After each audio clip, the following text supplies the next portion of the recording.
Microsoft a annoncé une évolution de son Game Pass. Question, tu vas te désabonner ou tu restes abonné ou tu vas juste changer d'offre? On va décrypter les offres tout de suite et je vous laisse me dire dans les commentaires ce que vous allez faire et ce que vous en pensez. Parce qu'il y a du bon, mais il y a du moins bon aussi. Bon, comme par hasard, hein, juste commentaire comme ça, l'offre évolue comme par hasard quand il va y avoir quelle offre qui va sortir. Bizarrement, je pense qu'ils se sont dit, il y en a plein qui vont s'abonner parce qu'il y a quelle offre. Et ils n'ont pas pensé qu'il y en a qui allaient se désabonner. On reste toujours sur trois offres. La première, l'Ultimate. Elle comprend quoi du coup l'Ultimate? Alors, on va arrondir à 27 € par mois. Ça commence à faire cher, hein. Mais il y a quoi dedans? Plus de 400 jeux. Bon, c'est cool. Sur PC, console et cloud. Ok. 75 jeux disponibles dès la sortie. Ok. Bon point pour les joueurs Fortnite. Et ben à partir de novembre, vous serez automatiquement intégré au club Fortnite.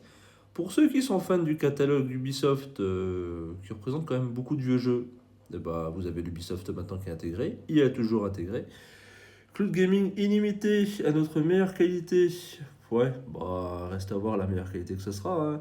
Je suis pas sûr que ce soit mieux qu'aujourd'hui. Le mode multijoueur en ligne, toujours. Quelques petits avantages pour récupérer des packs et gagner jusqu'à 100 000 points par an avec les rewards. Bon, 100 000 points, ça fait 100 €, mais c'est à condition aussi que vous faites les défis, hein. Donc que vous jouez régulièrement, que vous remplissez des objectifs, que vous jouez à des jeux sur Game Pass, que voilà.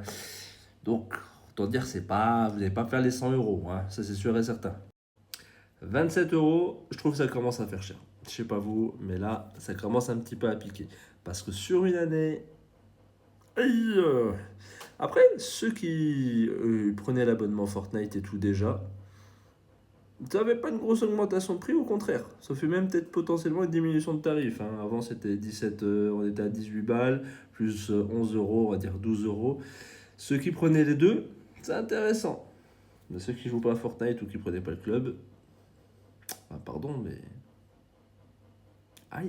Et après, nous avons la classique, bah, le premium, celle à 12,99 €.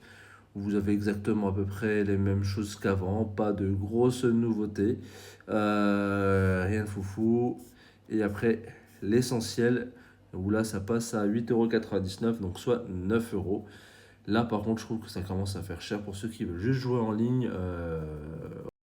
Et toi, dis-moi du coup, t'en penses quoi? Marque-le moi dans les commentaires. Petite évolution, mais qui fait un peu rager, hein. D'ailleurs, c'est bizarre, hein. Ceux qui veulent changer d'offre depuis hier, ils ont galéré, hein. Il y en a qui ont réussi, mais les serveurs ont du mal à répondre. J'ai l'impression que Microsoft s'est un petit peu emballé et que l'offre qui leur permet de faire fonctionner Xbox, c'est pas le bon moment, hein.